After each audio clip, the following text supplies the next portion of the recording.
Hey, welcome back to another dispatch from Holly McKay.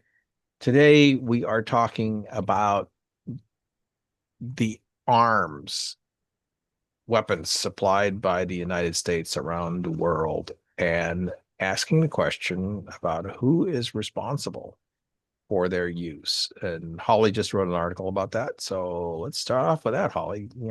Go over that article of yours. Hi, Dennis. So this was interesting. So the title of the article is when American weapons kill civilians, who's responsible? So, I posed just that question alone, and it was interesting. The responses coming back, most people, I guess, frame it in a sort of a Second Amendment context where they're like, well, it's the person who pulls the trigger, essentially. But this issue, I think what people fail to grasp is much deeper than that. The world is not entitled to the Second Amendment. The world does not live under the American Constitution. So this issue is very different. The United States is the world's largest arms exporter, supplying about 43% of all international weapons. So that's a lot. So you're talking about everything from fighter jets to drones to tanks to missiles, and they're all used by partners and allies across the globe. I can't speak today. So, that might be Ukraine, Egypt, Israel, the UAE. These are all big sort of clients for the United States. And I guess the justification is always pretty much the same. It's to promote security, deter aggression, and really strengthen these alliances. And of course, on another time we can go deeper into military industrial complex as it is, and that's a big money maker for the American economy. So developing these weapons and selling them for exorbitant amounts of money, kind of keeps that war machine sort of ticking. But of course, the idea is that you are in some ways trying to prevent war by ensuring that there's adequate levels of deterrence, so to speak. But I think what isn't talked about a lot is that there are conditions attached to these sales. This is why companies are not allowed to necessarily go and sell their weapons directly to um, any country that might be, considered to misuse those weapons. They're not selling weapons to directly to Russia or directly to China or directly to North Korea or directly to any basically any state that has the potential to do a lot of damage with it. So um, major defense contractors, Lockheed, Boeing, Raytheon, they export billions and billions a year.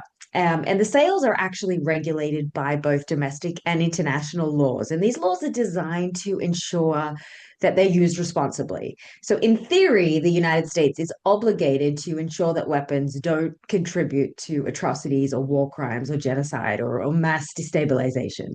A lot of this falls under the Arms Export Control Act, which mandates that foreign arms sales must align with national security goals and uphold human rights principles. But I think if we can look at broader context of the world, and in cases where these weapons have been used by partners over the years, that's not always happening, and still today. So these safeguards seem great on paper, but they're often quite toothless in practice.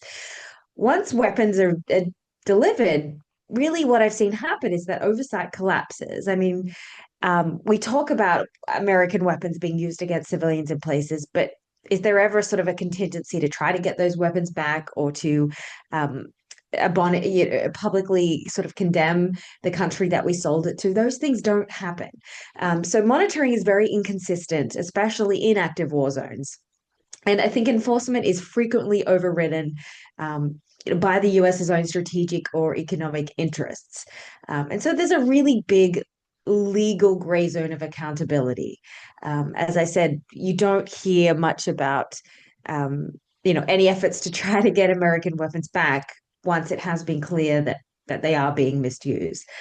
So there is ethical concerns that I don't think are being addressed, and you can hear a lot more sort of about this from that contingency movement, often libertarian movement that is quite anti-war, but they do have a very important um, point to make in that I don't think the US does a great job of upholding its accountability when it comes to weapon sales. Okay. Well, um, let's let's unpack that for people a little bit.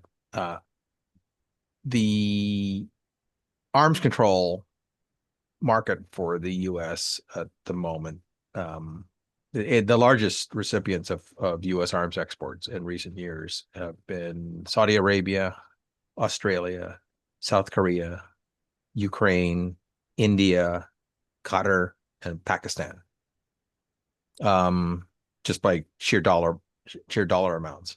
It's interesting because people think of Israel in terms of that kind of stuff, which is the U.S. is a large exporter of arms to Israel.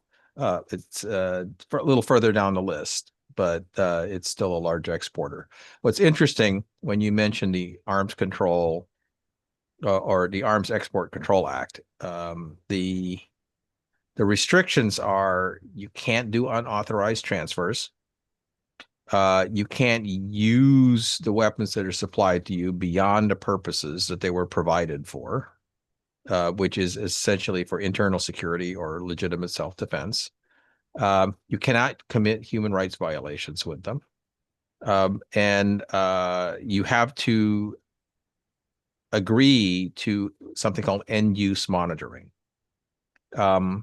If there are violations of these, it is the responsibility of the president to notify Congress. And if it there is a serious violation, that country becomes ineligible for future arms sales. There's no provision in the Export Control Act for recovery of weapons already delivered. Basically it's once they're gone, they're gone. Um, so the question then becomes, if we uncover violations to the AECA and it's reported and that country becomes ineligible, do we have the essentially the willpower to enforce our own law? And I think what you're saying at this point is you don't see any evidence of that, correct? I don't see any evidence of that. I'm sure, there is a little bit of due diligence done behind the scenes, but it's certainly not something that is very prevalent in these arms sales deals. I mean, for the longest time, and this was a country I covered, there was a war in Yemen that was being waged by Saudi Arabia. Again, United States was supplying Riyadh with weapons that were being used, very indiscriminately in Yemen and bombing schools and buses and children. Um, Very little was sort of settled on about that. We can also look to the current situation of what's happening in the Middle East right now, where I mean, you would have to be living under a rock to have not seen the destruction in Gaza, the amount of amputees, the amount of children. Um, I think in any context, it shouldn't be controversial to state that children are not combatants, babies are not combatants, and there's certainly, what's happening is just it's heartbreaking, and it is being done with our tax dollars, and of course that has been a big part of a sort of ongoing protests and fights over what is happening. And I think that but yet our government is not even sort of raising the question of what the heck is happening with these US weapons, and is this okay? This is not in the news. This is not something Trump is tweeting about or making a statement about, but it's in a very important question that every American, I think, has the right to ask. Um, where do you draw the line with this? Yeah, well, um, from a 'cause I really want to dive into this a little bit more with you because this is a very important topic. Um, you do have certain countries in this world at this point that have moved from defensive war to offensive warfare, which is not what you're supposed to be doing with U.S. supplied weapons, and have begun to adopt strategies of total warfare, which is warfare against everything in a country, both military and civilian. Um, I think a lot of these weapons were originally supplied from the point of view of we would the recipients would only use them against other military forces, in basically battles with other armies. But that's not the way they're being used. They're being used asymmetrically, where there's overwhelming force by one side or overwhelming capability by one side, supplied by us, and the other side is basically almost defenseless. The and it just doesn't just happen with us. I mean, the Russian supplied weapons have also wound up in a situation where whoever gets their weapons starts to use them in a total war type of strategy against their enemies. And total war basically means everybody within that you can put in a gun sight is a legitimate target. Um, so who, besides a few activists that are asking these questions, who in official circles is beginning or looking away from the fact that these things were originally delivered with very strict oversight requirements? Well, that's part of the problem is that nobody, at least publicly, is saying much about it. I'm sure um, there is a big sort of contingency within that MAGA movement, within Trump's inner circle, that I think is very anti-war. That probably is raising questions behind closed doors about the use of weapons. But certainly, that's not something that's I think being questioned enough publicly. Um, I think certain Democratic lawmakers have been raising that question, but then again, it becomes this very politically divisive issue. And it becomes, well, if you're to the right, then you have to toe this line. And if you're to the left, you have to toe this line. And I think that's, again, part of this broader problem of it shouldn't be controversial to question what is happening to US weapons. This is our right as taxpayers um, what is going on. And I think um, the part of what got Trump elected was the distrust that people had in government, and the way that money was spent, and the way that these arms manufacturers have kind of worked pretty much unchecked for the last couple of decades. And I think people have had enough of that. And I think that's part of the reason Trump was elected. But what we're seeing now, with him in office, is sort of not addressing some of those core issues that I think are the reason that people wanted to bring him to office. And that comes down to arms exportation and the role of the United States in the war. And that, again, what people are missing here is that this is not about the Second Amendment of the person behind the trigger is to blame, not the gun itself. We're talking about something on a much larger scale. And again, countries that are not subject to our constitution. And there has to be checks and balances that come with that. So arms exports, they're not just business transactions. They're foreign policy decisions with very dramatic life or death consequences.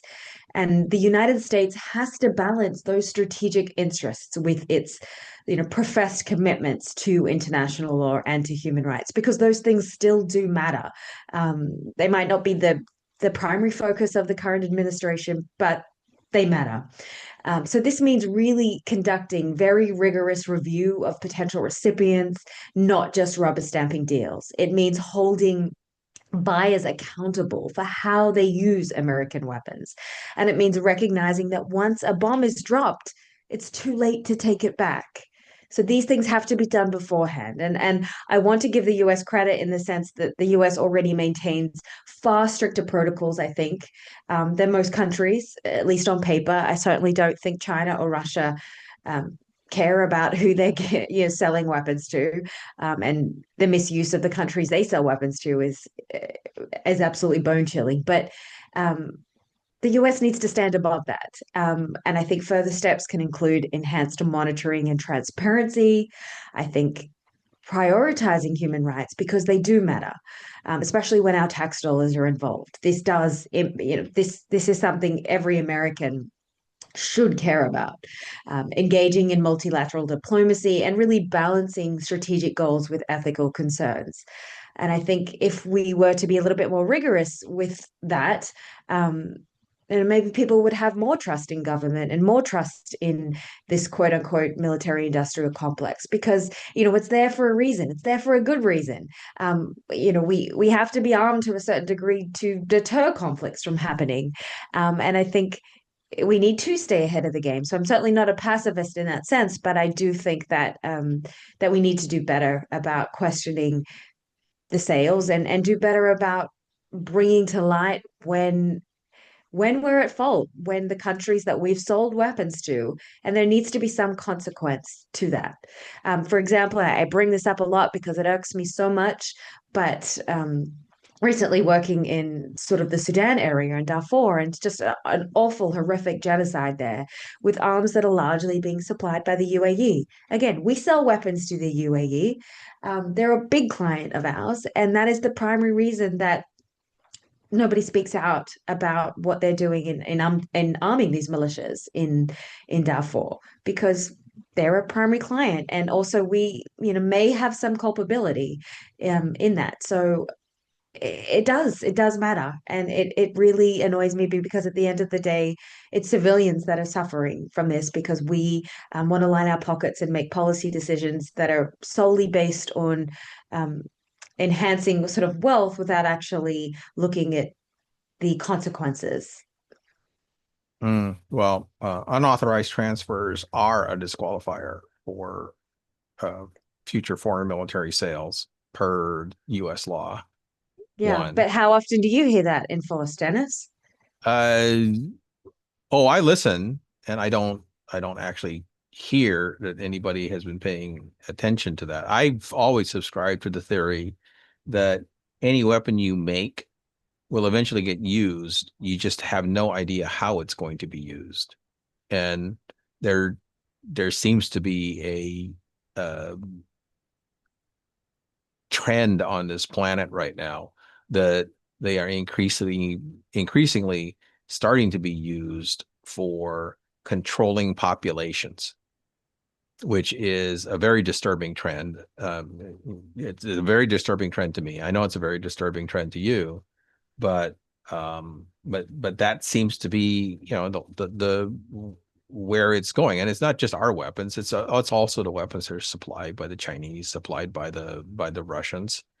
Um, there seems to be a general trend towards people just beating up their neighbors, and that and it's getting worse.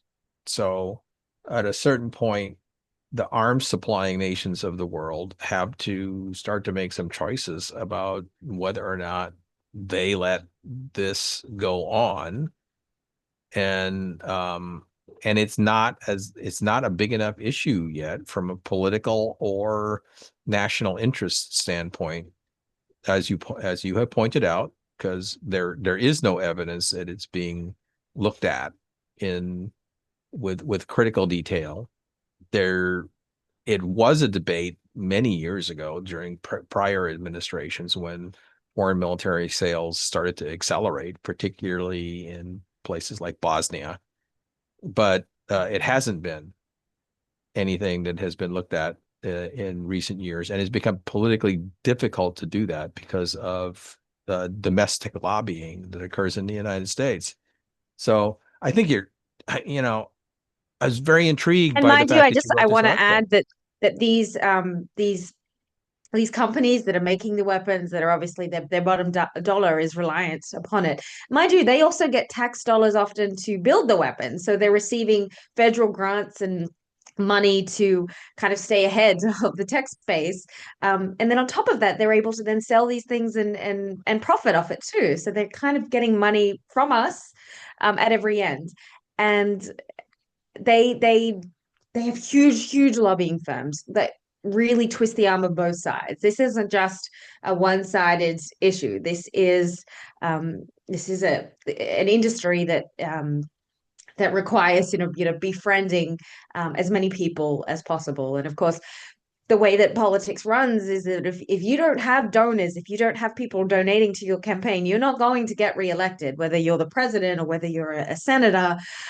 You need money, and these companies have a lot of money to go around, so you're kind of going to lobby and do what they tell you to do for the most part. So it does take a huge extraordinary amount of bravery and speaking out, and refusing to kind of take that money for politicians. So I and we don't see enough of it for that very reason, is the lobbying and the money that's all in the backstory of politics.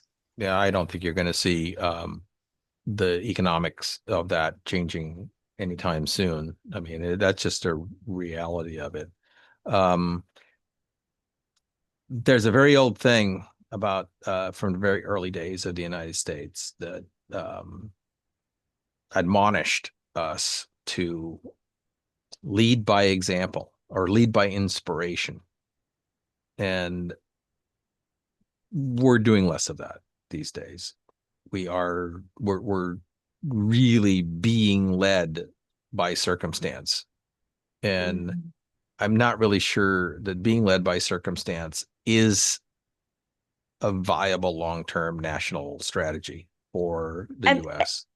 and part of the problem is that politicians and just Americans in general, we're very shielded from the impact of these weapons.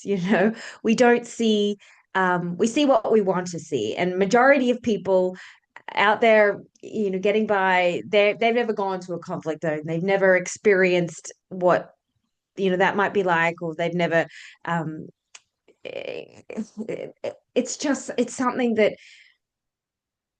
it's just heart-rending. And if you want to go down that rabbit hole, there's plenty of footage, plenty of images. There's a lot that you could do to see the consequence of this, but most people don't do that. They don't want to do that. They'd rather hear no evil, see no evil. And so it's very fine when you're sort of sitting in a safe environment to be able to dictate what happens elsewhere because you think it doesn't affect you. But I mean, if you saw that babies were having their limbs ripped off, um, it, pregnant mothers that are, being shot in the stomach, bomb blasts going off. I mean, if we say that we care about the life of a child, we need to recognize that we're all God's children, and that a child from one country, his life is not more valuable than a child from another's country, if we're going to not be hypocritical about this. But right now I see a lot of hypocrisy about the value of human life depending on the geographic coordinates that you were born on. And I think that's just a disgrace, and it should not be controversial to say so. It should not be controversial to say, bombing children, bombing schools, bombing hospitals is wrong. And it's especially wrong when we're paying for it. No, you get no argument for me on that. The moral principles are very, very clear, and the dissent from those moral principles are also in high evidence. I'm